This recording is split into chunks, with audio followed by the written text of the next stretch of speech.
Ration card అంటే సర్వరోగ నివారణలాగా అవుతుంది సార్. అన్నిటికీ రేషన్ కార్డు, అసలు రేషన్ కోసం పెట్టిన కార్డు మల్టీపర్పస్ కార్డులాగా తయారైపోవడం వల్ల అర్హతకి మించి కార్డులు ఉన్నాయి.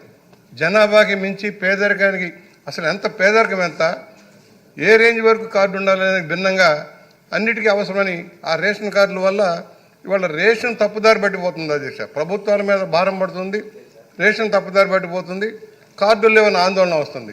దీనికి ఒక పరిష్కార మార్గం కనుక్కోవాల్సిన అవసరం ఉంది. అన్నిటికీ రేషన్ కార్డును అనుసంధానం చేయడం వల్ల ఈ నష్టం జరుగుతుంది. దాని మీద ఏమైనా చర్యలు తీసుకుంటానని మంత్రి గారిని అడుగుతా ఉన్నాను. అధ్యక్ష, గౌరవనీయులు సీనియర్ సభ్యులు బుచ్చే చౌదరి గారు చెప్పిన మాట వాస్తవం. అధ్యక్ష, ఎక్కువ శాతం జనాభా రేషన్ కార్డు ఉంటేనే అన్నిటికీ ఇది ఒక సర్టిఫికేట్ లాగా భావిస్తున్నారు అధ్యక్ష.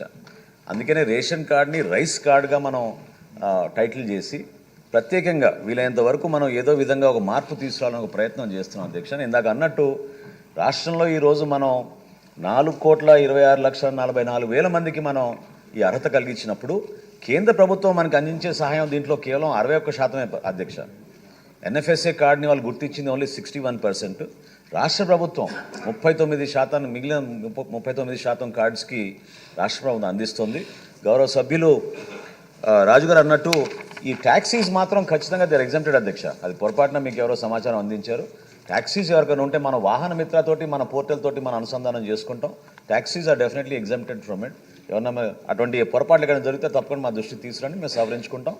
అదేవిధంగా మనం ఈ ఐటీ రిటర్న్స్ గురించి ఇందాక అన్నట్టు అధ్యక్ష, ఇప్పుడు వరకు ఒక్కసారి ఐటీ రిటర్న్స్ అనుసంధానం చేయడం జరిగింది.